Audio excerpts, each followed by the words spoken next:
Bueno, pues bienvenidos a todos en México, a las mujeres catadoras de cerveza en México y a los miembros del grupo. El día de hoy, como ustedes saben, se han venido haciendo algunas charlas con diferentes cerveceros alrededor de todo el país. Y estoy muy contenta de que el día de hoy le toca a Irlanda y de presentarles dos personas muy importantes en la industria de la cerveza artesanal aquí. Pero primero quiero presentarles a mi compañera que va a estar conmigo durante esta charla, Jessica Guerrero. Ella es la coordinadora de mujeres catadoras de cerveza en México, en Mexicali. Y bueno, pues bienvenida, Jessie, muchas gracias por acompañarme hoy. Yo sé que andas trabajando y andas súper ocupada. Hola, me encanta estar aquí hoy. La situación global es difícil y es cambiante, pero que estemos aquí hoy reunidos y así a la distancia de esta forma, lo único que dice es que somos capaces de sacar lo mejor, incluso de lo peor. Estoy feliz de estar aquí y muchas gracias a todos los que nos acompañan el día de hoy. Gracias, Jessie. Y bueno, pues les voy a presentar a los dos personajes que van a estar hoy con nosotros. El primero que les quiero presentar es Junior. I don't know if the name is correct how I pronounce Junior, because Junior is from Brazil. So is Vilson Junior? Yeah, Vilson Junior is correct. Yeah. So, well, I'm going to start talking in English. So, Vilson Jr. is the co-founder of a lovely brewery that calls Hopfully, and also he is the head marketing. He's in charge of the marketing. So, welcome, and thank you very much. What part from Brazil are you coming from? Thanks for the invite, Jessica. And yeah, I'm from the south of Brazil. From a place called Santa Catarina in the south of Brazil. Actually, is one of the places that is very traditional for German beers. There's some good beers there, some good breweries. But I've been living in Dublin since 2012. Yeah, since 2012 I got in Dublin, and I didn't know anything basically about craft beer. It wasn't my intention to come to Ireland and work with craft beer at all. And when I arrived here, when I got here, I met my business partners, and I just fell in love with craft beer, with the world, with the scene. I think it's incredible. It's just growing so much. It's very exciting. I'm very happy to be involved in the industry. Oh, yes, I know. Well, now we have a lot of market, but I imagine in that time it wasn't like very popular, the micro breweries. So what we're going to talk about just in a moment, if you let me just introduce to Francesco. Mm-hmm. Francesco Sottomano is the head brewer from Brewery. He's from Italy. And he has a lot of experience. When I was reading your summary about all the things that you have done, it's amazing. All the countries where you were working brewing beer. So welcome, Francesco. Hi, Jessica. Thanks a lot for the invitation. Yeah, my name is Francesco. I am the head brewer of Brewery. I am the brewer of Brew since now it's a couple of years. But I am in Ireland since 2017, and I came to Ireland for the purpose of brewing only. So because of work, basically. As you kind of said already, I was working. I traveled a lot in the past few years. I was working in Amsterdam as a brewer, and then I went back to Italy. But originally, I am from the south of Italy, from Puglia, from the sunny side of Italy. So since I was 18 years old, and I left my hometown, and then I studied at university. And in the meantime, while studying, I completely fell in love with craft beer. Well, for beer in general, but for the process of making beer, I fell in love because I still I still find the process of making beer fascinating. So that is what is keeping my passion alive in some ways. And so yeah, I'm here since 4 years now. I'm very happy at the moment, even if the situation is not ideal, but we all know that. Yes, it's very tough now for everybody. More with this weather. But unless we have the weather doesn't help at all. Yeah. No, it's very true. Yeah. No, very good. Yeah, it's very cool. Well, guys, so if you want to tell me a little of your first contact with beer, what was your said like in that you fall in love with beer? One that you say, oh, I taste this beer and I start to realize or want to know how it's produced or how you start in this world. Junior, if you want to go first. Yeah, so for me it was probably a bit different because I have a marketing background. So I was introduced to the craft beer world by my business partner, Chris. He's the head brewer of Hopfully. And we used to do some homebrew batches. We used to live together in Ireland. We had a big house in Dublín 7. So we used to brew some homebrew batches there and run some parties. I have a group of friends, they are artists, so we used to run some parties to do some craft arts, some graffiti and stuff like that, and brewing at the same time. So I got to know a little bit more about what craft beer was, about the processes and the breweries.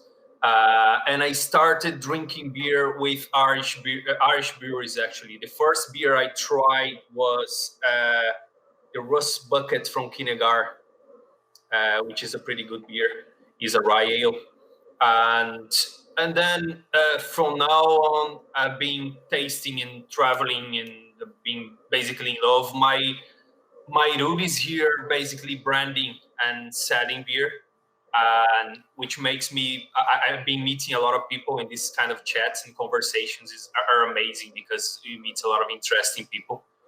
But yeah, I've been tasting a lot of beer in the past since I started the brewery, and there's a lot going on there. Even in Brazil now, the market is just banging. Like there's one brewing in each corner, and I'm pretty happy with what we have been doing in this first 3 years of Hopefully, the beers that we have been brewing, and the people that we are the community here is very engaging. I think the Irish market, the culture for craft beer here, it's really good, and it's growing. There's new breweries every year, and some good beers. I think the brewers are improving. The beers are getting better, which is great. Yeah, now we have more bars or more pubs that they are open to sell and to tap different beers, not just the commercial. So that's amazing for here. And now, Francesco, at what age did you start to brew beer? Like,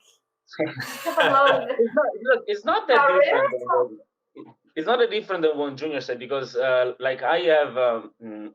On the other hand, I have an economics background, so I have a master degree in economics and management.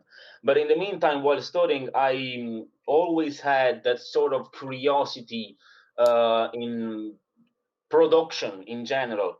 And where I'm from, so like the south of Italy is an area where like wine is made. So is the is the king of beverages, wine, red wine, white wine.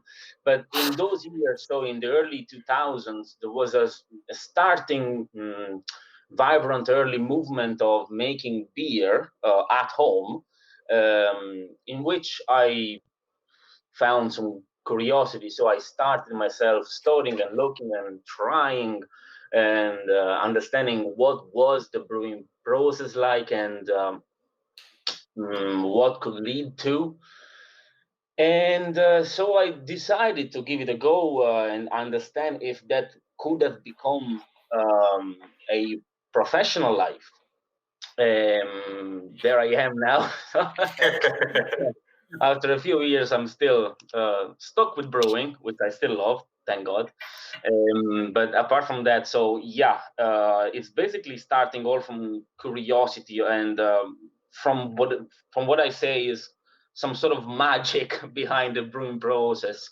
So all the different smells and flavors and things that happen during a brewing batch day, or the fermentation, or the maturation of a beer, I think it's just magic sometimes, you know. And what kind of things can happen in mixing and blending all different ingredients. I still find it fascinating. So that would be my main reason why I started doing this. It's actually interesting because I'm also love this side of like the blending and the experimenting, the creativity. There's always something new to try, which is great. Like sometimes you see Very like, true. there's no more. You can't do something unique or different anymore, and then you see something crazy out there. And the craft beer industry is very creative, and I love that. This is one of the things that makes me feel more passionate about craft beer. Yeah. Also, what happens now with this sort of cooperation in between breweries and brewers' knowledge, they share knowledge, they link themselves, so they kind of discuss ways of doing things, and all of these things are helping the craft beer industry to grow, which is the most important thing at the moment. There is not a real background of craft beer industry in the past. So there were just a few macro breweries, and now instead there's loads of breweries, loads of brewers are willing to improve, and this is helping the overall industry to grow, which is like amazing, I think. Yeah, 100%, absolutely. Jesse, do you want to comment something or? I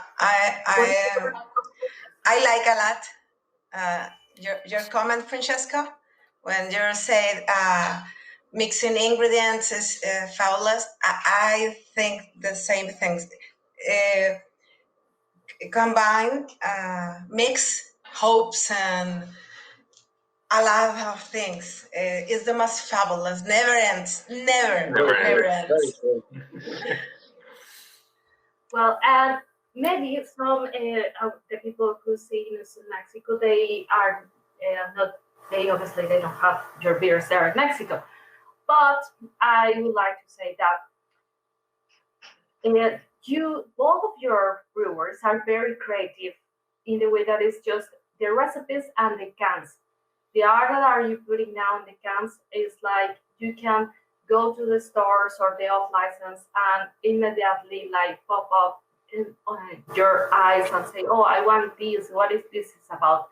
So I have here some of the cans, like for example, this is from Hopfully, some of this. And I know you have these artists that participate with you in these designs. So can you talk? I know now that you are very into the graffiti, or you was very into that.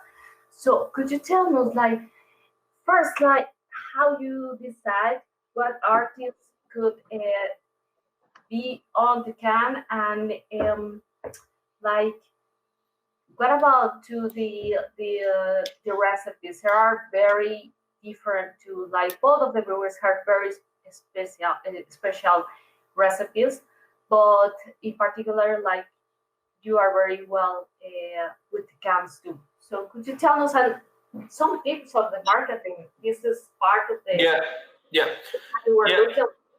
So basically, when Chris invited me to join, like to open a brewery, so we had to come up with a brand identity, and I have been surrounded by art since I'm a kid. My family, they're musicians. I was a musician in Brazil myself. I have friends here, they're artists. So we just wanted to bring it all together, these passions that we have for beer and for art, for music, and basically blend it all together. as Francesco said, it's craft beer. It's basically it's creativity. It's a mix of inspiring things, and that this is how we wanted to show our faces out there. So basically, in terms of beers, we brew what we love drinking, and the beers we have been drinking, especially IPAs, like New England IPAs, New England Pale Ales, like modern brewing. We love sours. We love using fruits in our beers. And in terms of the branding, we decided to collaborate, basically, so to bring the artistic community very close to us, to work together, to use our beer labels as a vehicle to showcase emerging talents, to showcase people like any creative people. So we have been working with different artists to illustrate our beer labels. This is Albert Teje. He's an illustrator from Barcelona. You showed the other can there, the Shine Bright, which is the one with the, this is the Inside Out, the one you're showing now. It's a Dublin-based artist, Estelle. She's great. She's a good friend as well. So that's the way we do. We like launching new beers and collaborating with different artists. We'll be launching some new beers in the next couple of weeks. So there are new artists to be featured as well. And we promote the artists. We used to have markets, art events in the past, before the COVID, in bars and in collaboration with the students, art students and stuff like that. It was really nice because it's a form of promoting the artists, to give them a place to promote themselves, and it's very exciting. It's very unique as well. We love it. It's like a different identity to each beer. So each beer that we launch it's a new recipe, it's a new beer, and it's a new identity, it's a new label with a new artist. That's what we wanted. To be able to collaborate with people, this inspires us. Like it's just a matter of coming up with something new and something exciting and keep it going. Yeah, I feel it's very important. Like, for example, the glass that you have that is from this artist. Yes, Yeah. it's all out. I tried to get one and I couldn't. So and it's like makes you feel part of a world, a little world, a hopefully world. So I love all this kind of collaboration because I love the arts too, the visual and everything. I think it's very important. So yes, Yeah. and I remember you have very into these events. I remember an event that we had in the beer market with a DJ and very like for lunch one of your I, friends. I love, as a Brazilian, I love a good party. So And like yeah, Italian too, looks like Francesco party. yeah. So wanted to actually the parties came before Hopfully. So we used to brew. I never brewed a beer in my life. Like I love drinking beers, tasting it, but Chris was the one brewing it and like teaching and people. I remember like we used to do art and sell my friends selling PCs and stuff like that. And we just like, "Ooh, if we have a brewery and we will have it has to be all of this together, a mix of art and beer and music. That's what we love doing. Okay. Well, and in the other hand, we have Francesco that I really love this. Like Francesco, can you tell us like this is jungle, Urban Jungle. urban Yeah, jungle. yeah, I have that's the name of the range. Yeah. it's yes, I have many cans of you. I haven't tasted these days, and It's I okay. really fall in love of Osiris. Osiris is very nice beer. But now I was reading that you, in some of your beers, you try to give to the hops, like the people can really taste the hops, and you're trying to uh, like have just one malt or make it more simple the malt and more enjoyable, like more pop up the hops. Can you tell us about that and the art of the cans that are very nice too? Yeah. So look about the range itself. Look, so like the Urban Jungle range is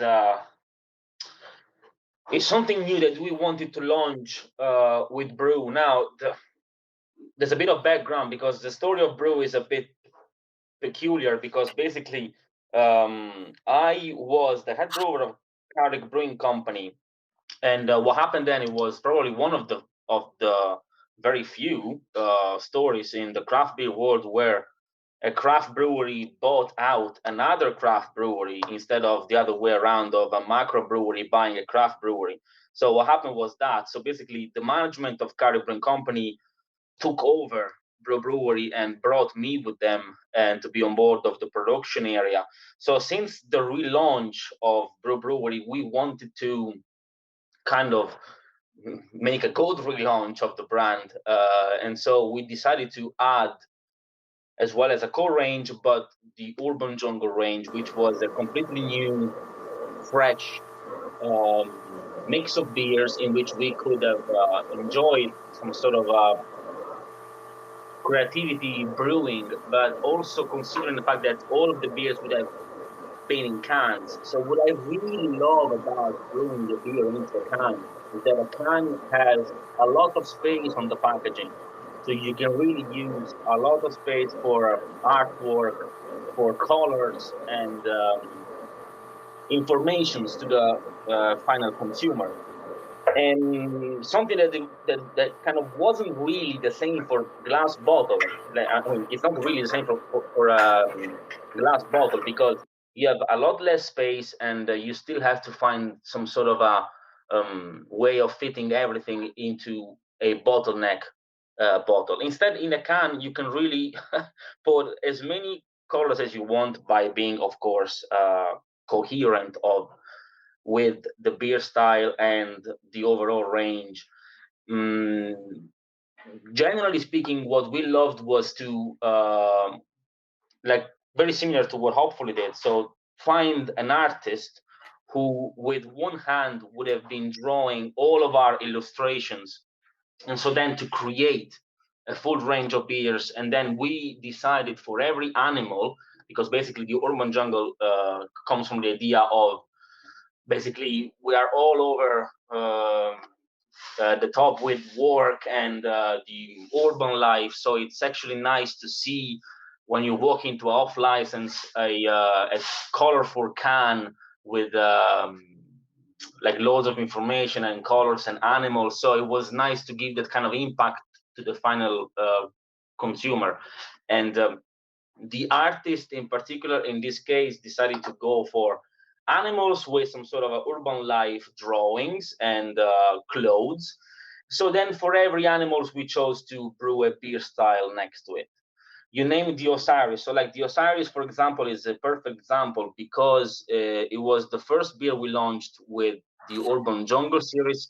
Osiris was the god of rebirth. So since we took over Brewery, we wanted to have a good start, even if then everything happened with the pandemic, but that's another story. But we wanted to have a good start, and we did with this IPA called Osiris, so which is the god of rebirth. And that was the very first beer we launched with the Urban Jungle series. Now we have around 8 or 9 already active. They're not constantly brewed. It depends. They might be seasonal. They might be once-offs or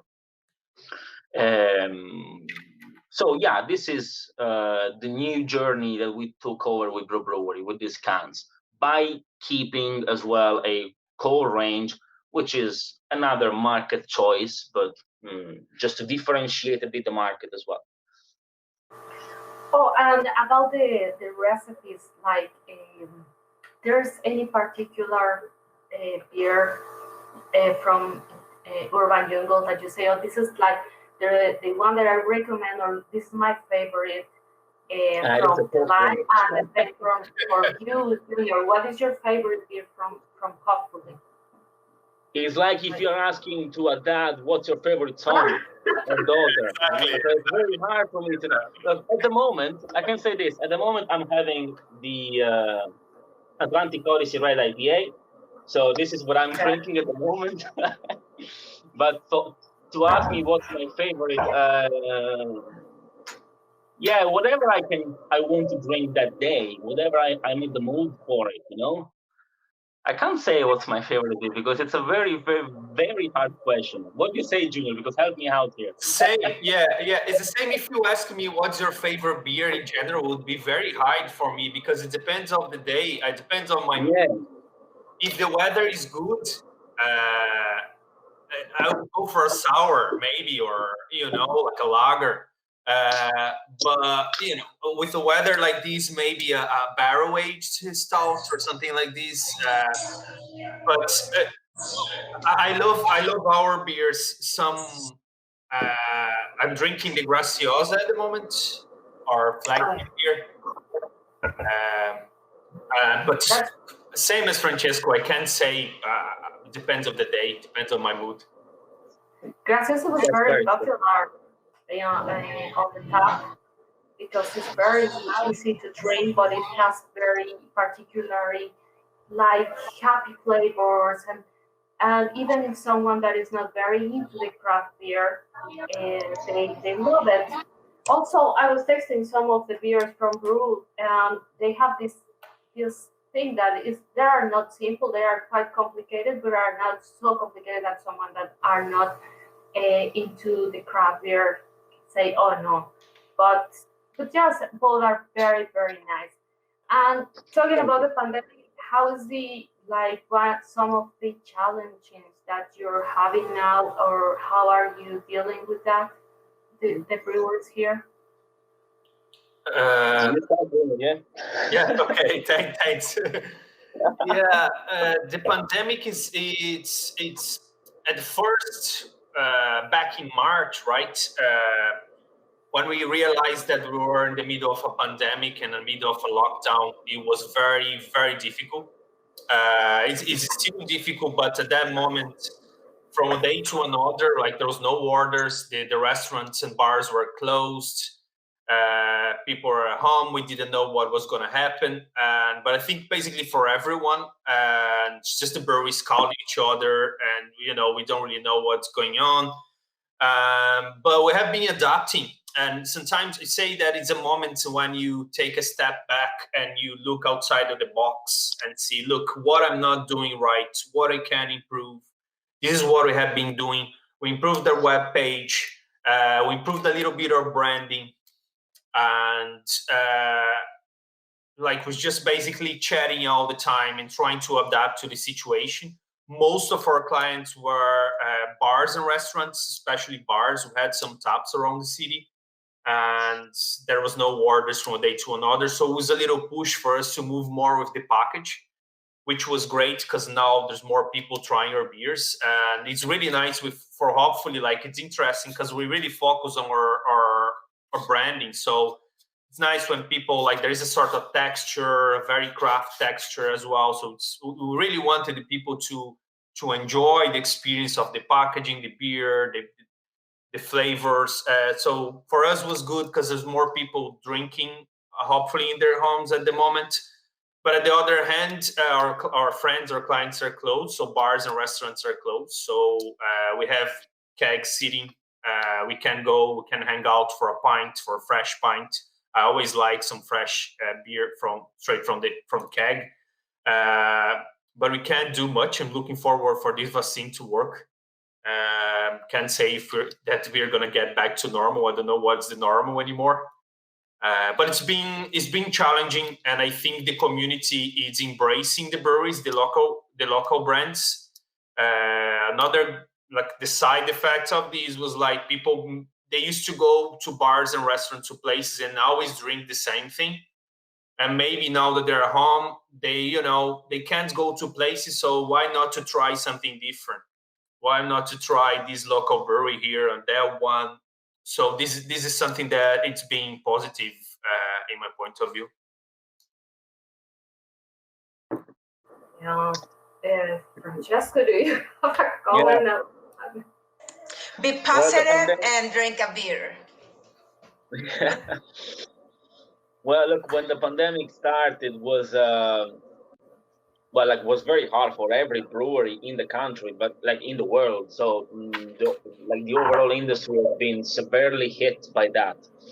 From my point of view as a production area, Basically, the most important thing that changed from my side was the planning. So a brewer has to be planning, all the batches and the coming weeks and months. And during the pandemic, and still now, I have to say, like everything can change on a daily basis because you don't know what's going to happen next week, if they're going to reopen, if they're not, Absolutely. what the retail would be like. So you always have to be ready there to make a batch straight away or change plan last minute. So that was probably the biggest challenge for me.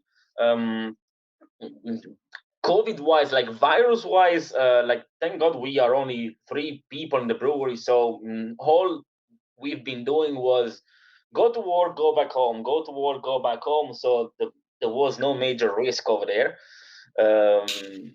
But still, so I still say that the planning is still a big issue for breweries at the moment because we also have kegs sitting in the warehouse, not moving, of course, because the pubs are closed. And so then when things will reopen, publicans will want fresh beer. So you're there with old kegs sitting in the warehouse. So there's loads of different things that will happen that happened already when they reopened and that will rehappen again when they will reopen. So it's all a daily challenge, really. We can only provide good beers because I confirm what Junior was saying. The positive side effect was that the retail really helped the breweries in Ireland. So I think every brewery had some sort of spike and increase in sales of bottles and cans, which was really good for increasing the branding awareness around the country, as people were kind of had a lot more choice. If you go to the same pub every day, you drink the same beer every day. Now, if you go to Super Value, Lidl, off licenses, beer shops, you have a huge variety of choice, at least in Ireland. And Ireland is a small country, guys. So it's very important to see these shelves full of different cans and beers and colors. Mm-hmm. That was a positive side effect. I can confirm that because we saw that happening. Now we have to see what happens when the pubs will reopen and how the retail will kind of reshape itself or not. Then we will see that. We can't say because it's every day is different at the moment. We can only keep brewing good beers. That's all we can do at the moment, and fingers crossed. Yeah. Yes, Jessica, the thing here is that we have almost 1 year with the pubs closed. Like they just opened, I think, like 3 months or during last year, and then we want to lock down again and again and again. So it has been very difficult here in Ireland. It's not like in other countries that the restaurants are open. Signs, oh, they close at 7 p.m. or something like that. Here, everything is closed. So everybody's drinking in their houses. Yeah, even some of the bars, they redesigned their way of operating, basically. So they set up an off-license shop in the bar. So people are going like to grab some cans to drink at home instead of going for a pint. But it's been hard. It's hard to see the city because Dublin, like the pub scene is amazing. There's loads of pubs out there, and it's a ghost city. Like the pubs are all closed. It's really sad. Yeah. Yeah, it was like the soul of Ireland are the pubs. So it's quite crazy. But Jesse, do you have any question or comment?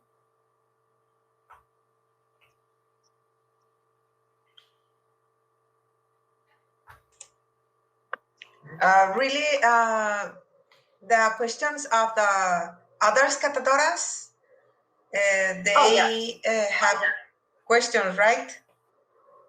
Yes, you wanna read one or you I read? ¿Quieren leer una? Yep.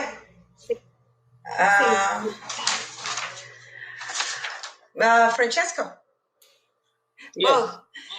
Which brewery inspired you, or one that you admire? I lost your sentence there. Sorry. Can you repeat? Which brewery inspired you, or do you? Yeah. Yeah. When I started home brewing at home back in the years, well, at least in Italy, the movement was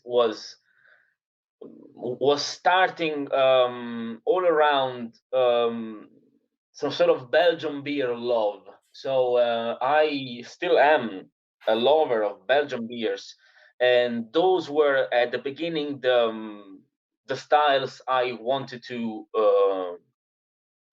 kind of understand how to brew at home. But that's only because they were the only kind of special beers that were arriving in Italy at the moment over there.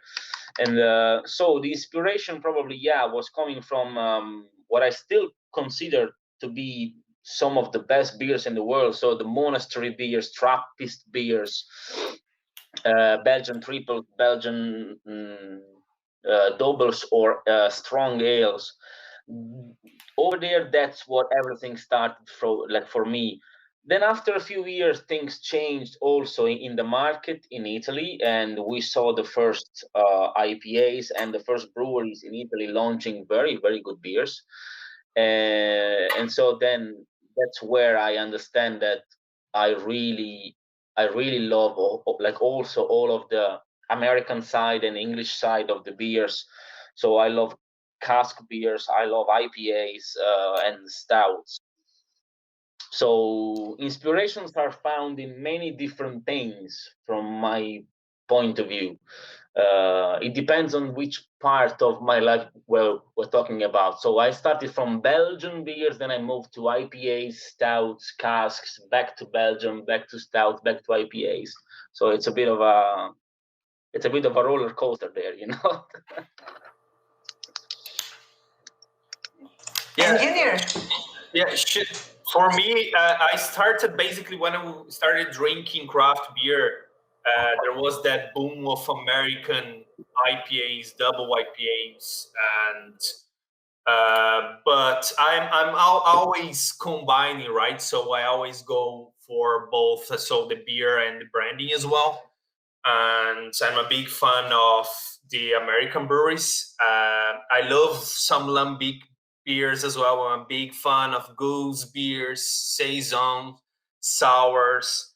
But I also am in terms of branding. I really like of the Scandinavian breweries do. I think they also do some really really nice beers.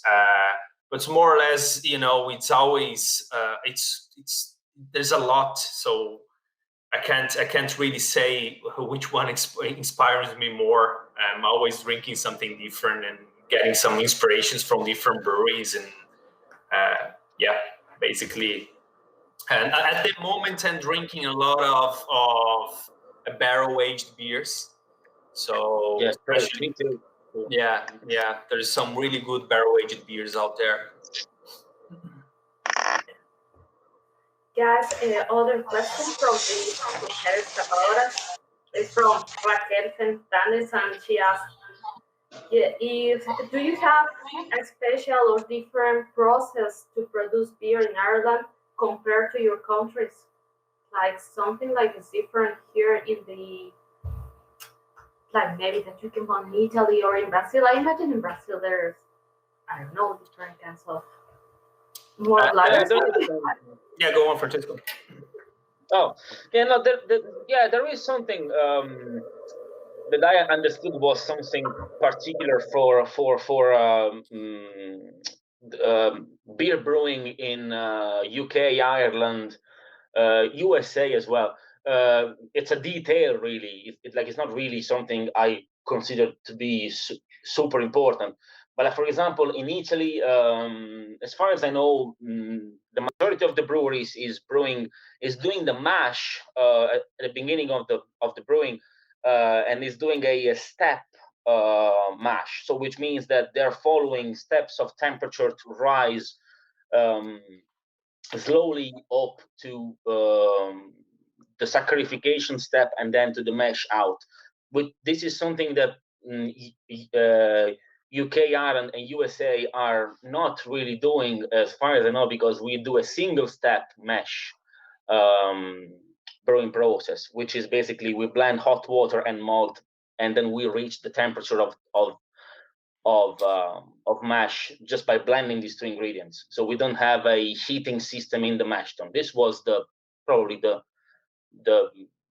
biggest difference I've seen between Italy and Ireland, but it's a technicality, really, you know. I don't know if there is something in Brazil or different than what the breweries are doing here. I don't know. There's something really unique, but it's not really common because Chris, our head brewer, he wanted to visit a tribe in Amazon, the Amazon jungle in Brazil 2 years ago. We brewed a beer, limited edition beer with some chilies called Baniwa chilies. So the women from this tribe in Amazon called Baniwa tribe, they grow for centuries these chilies. It's a blend of 70 different varieties, and they grow in the middle of the jungle. So we brewed the beer, and we brought these chilies from Brazil. We brewed 3 different beers: a double dry hopped, a Belgian, and third beer, a saison, with the chilies. And Chris went to visit the tribe, and he spent some times there in the jungle, and they brewed a cassava beer. Wow. Yeah, basically, I don't really know. Chris can explain it to you. We can do a live or something one day just to chat about it because it's really interesting. And basically, what they do, they make a hole on the soil, like, and they brew the beer there, and they let it ferment it there with the root. So, but I don't really know the process, right? So he's just telling me. He told me that the taste is completely different, and it doesn't really taste like a beer.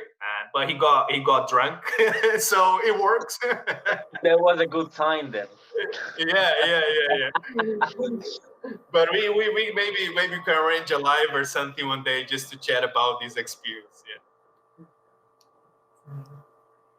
Yeah. Well, other questions are obviously some of the people in Mexico wants to know if it's very difficult to open a brewery here in Ireland. Like, you found it very challenging, or there's a lot of steps? I imagine there's a lot of steps because here they are quite strict with everything that is food and drinks, and they have very regulations. So I don't know if you just want to like talk a little about it. Do you wanna go ahead? Yeah. No. Look. Yes. Yes and no. Well, about Ireland, yeah, it is. Look, opening a brewery is expensive. When you want to, when you're planning to open a brewery, you need a really good business plan behind. The expensive stuff concerning a brewery is mostly regarding stainless steel and automation issues. So, of course, a brewery has to be built with stainless steel in terms of mash tun, boiling kettle, and fermentation vessel, and bright beer tanks. And stainless steel itself is very expensive. Then, if you're talking about the permissions and the revenue and the excise point of view, I find Ireland to be easier compared to Italy, for example. So I don't have to take care of other things here that I instead used to take care back in Italy. So this is a bit of differences in between countries. But overall, the most important expense for opening a brewery is the brew house. So like all what's behind the cooking and the fermentation of a beer, because it's a very expensive material itself. Yeah, in your case, we're a GC brewery, right? We're a contract brewery, so we don't have our brewery yet. But in terms of the market itself, I think there is advantages and disadvantages, like every market. But I believe if you brew some good beers, if you have a nice concept, if you're talking to, if you're doing it with passion, and you have, as Francesco said, a really good project, a really good business plan to back you up, Ireland is a great country for you to open a brewery. Obviously, there is a lot of competition, but you can see the competition in two different scenarios. Like, if in a small country like Ireland with 3% of market share for craft breweries, if there is a lot of competition, it means that there's people drinking craft beer. So if you have a good beer, if you have a good approach, if you have a good branding, if you're speaking directly to your consumer and they like you, they like your beers, you're gonna sell beer. You're gonna find your consumer. So there's always challenges, but the community here is very, very supportive. Very true. That's very true. The public is really good in Ireland, I have to say. Yeah, 100%. And obviously, you see, comparing to Brazil, for example, it's really hard to brew beer there.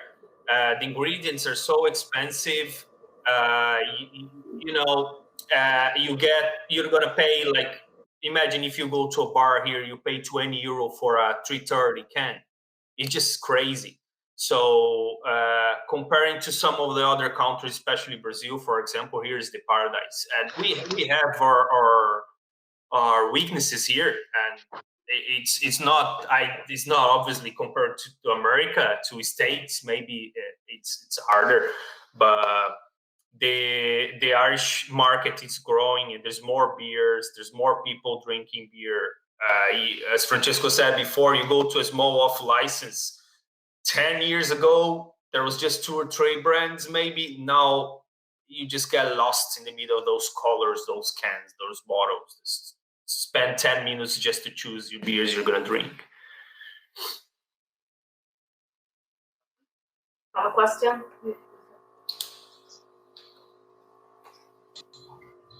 I have a question. It's very difficult decide for one style. But I want to know your favorite, your number one beer pairing food and beer. I don't know, beer and meat, IPA and carrot cake. I don't know. Your number one beer pairing. Ouch. Yeah.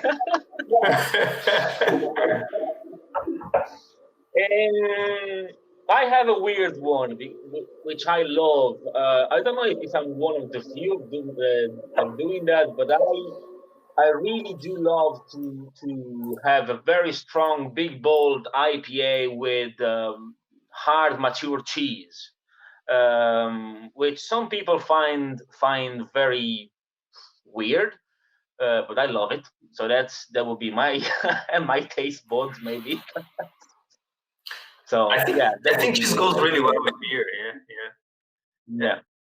I love oysters, so I really like a nice goose or sour with oysters. Just refreshing, and it's just, I think it's my favorite pairing so far. Oyster Sam. And which beer? Sour beer and oyster. Sour beer. Yeah, paired with oyster. Okay. Yeah. Okay, I need to try. You should, yeah.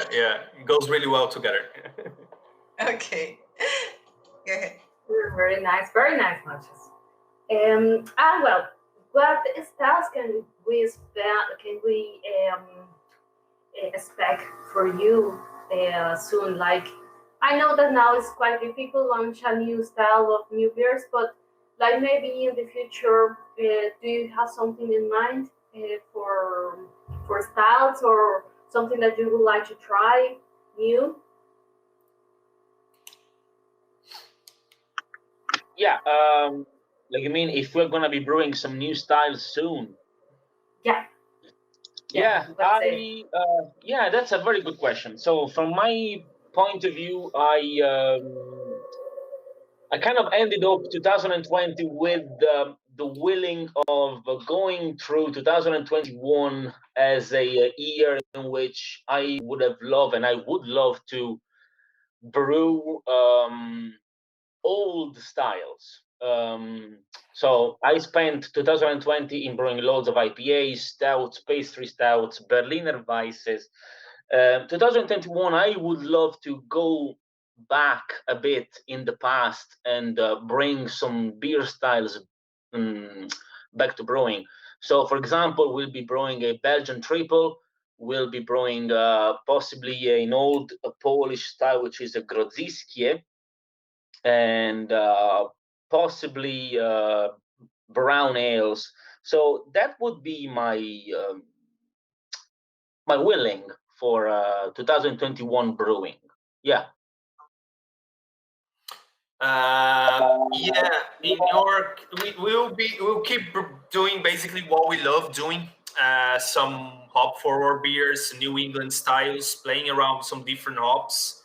Again, some fruited sours, so bringing some different fruits and trying to combine them with a nice blend for sours. Yeah, we have some really good ideas, some exciting stuff, some beers that will be crazy, a bit different. There is a new beer coming 2 weeks, which is a very exciting beer as well, following that same line of hazy beers. Yeah, but we'll be experimenting more this year and bringing some collaborations as well. Yes, collaborations are always amazing. Like, because they are very like, yes, they are something very original. Yeah, yeah. Something that well, and I have a weird question too. Do you think, like, for example, or have you ever think to open market in other places, like for example Mexico, or to sell some of the beers there,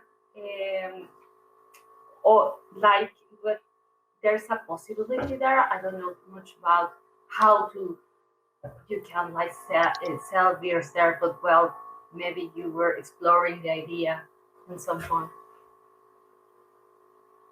Yeah, look, nothing is impossible in the world. I'm sure about that. Just talking about export, again, the pandemic didn't really help at all. So everything was like the markets was kind of closed.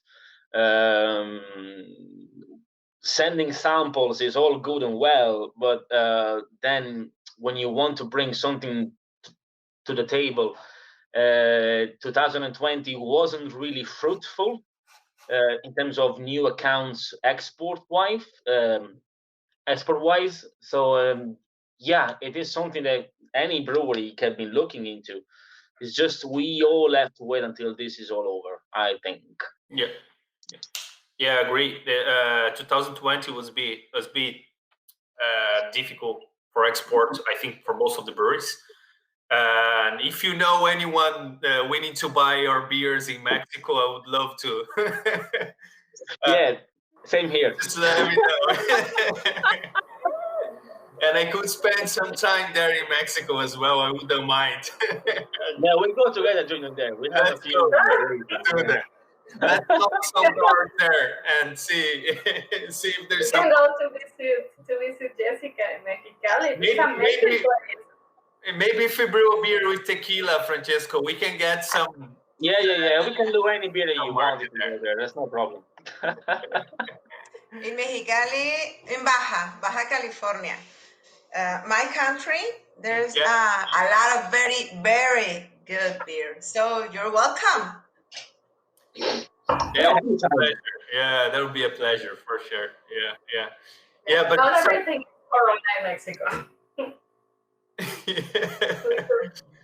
I love Mexican food. I love strong, spicy, lot of flavors together. So it would be a paradise for me. Yeah, I agree.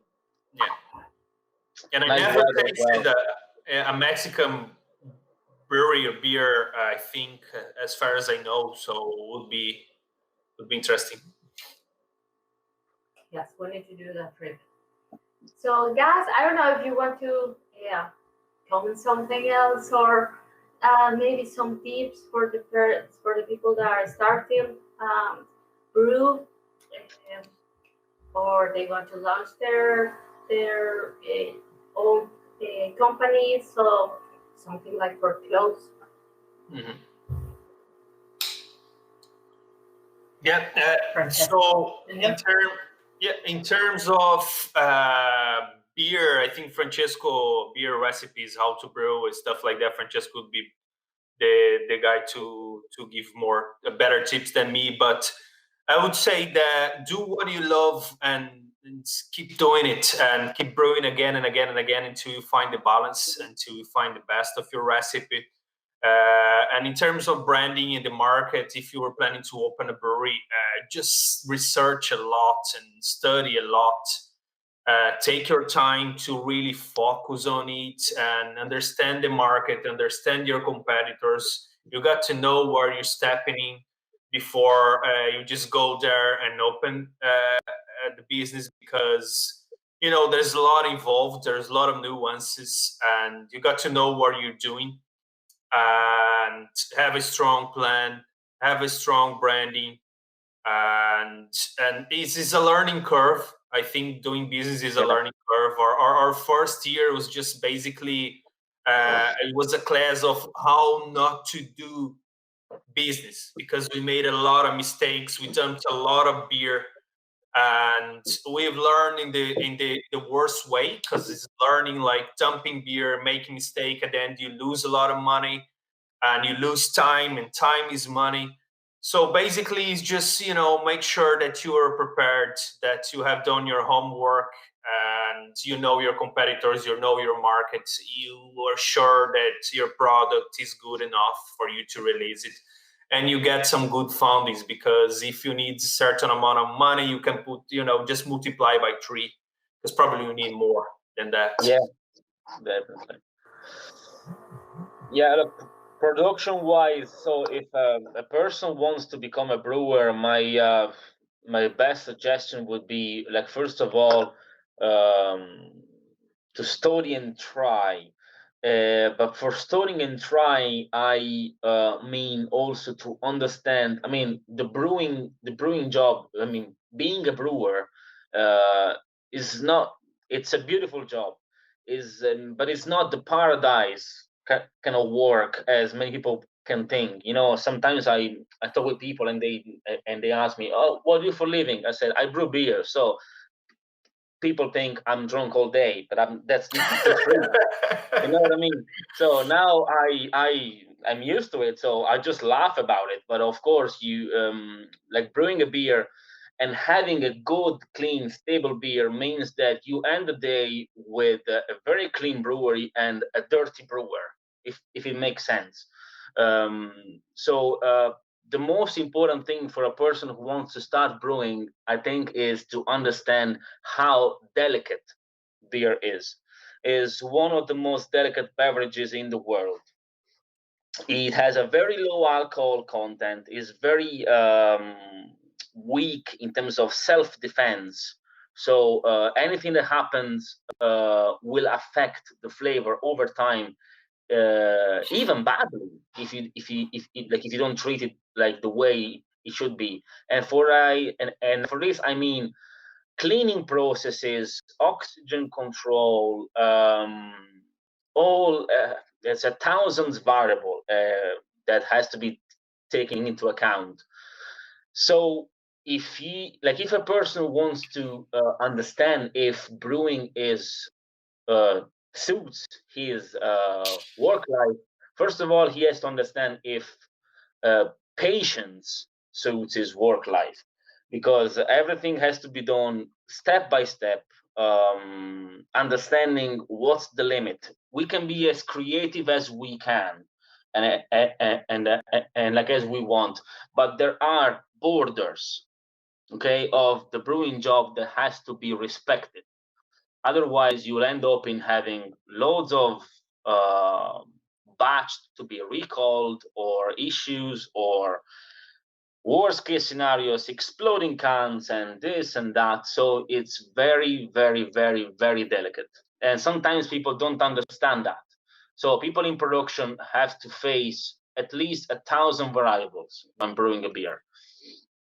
Every single one of them matters. I think the cleaning is really important, right, Francesco? Like 70% of is cleaning, and 2/3 of a day is cleaning. We do 2/3 of a day of cleaning, of understanding how to push the cleaning process to the very edge for being absolutely sure to not have any issues afterwards. Yeah, very true. Jesse, you have to do something. Salud. Thank you, Francesco and Junior. They're so amazing colors. Cheers. Thank you. Thank you very much. Really. Thanks for the invite. It was a pleasure talking to absolutely. you. And I hope one day we can have this conversation in front of the beach in Mexico. That would be even better. Surely. Yes. We want to say congratulations to Francesco and thank you, because he's going to be father in any minute. Your wife is pregnant, no? Yes, 9 weeks, 8 weeks to go. My wife is pregnant as well, so you can say we're gonna be there. Also, congratulations to both the of lockdown. you. What happens in the lockdown, right? Yeah. It's a COVID baby again, you know. COVID baby. COVID baby. There's been loads of COVID babies in this last year. Yeah, absolutely, yeah. I really enjoy this meeting so much. I hope to see you soon. And very nice to meet you. It was a pleasure, Jessica. It was a pleasure to meet you. Who is Jessica? Both are Jessica. Both of you.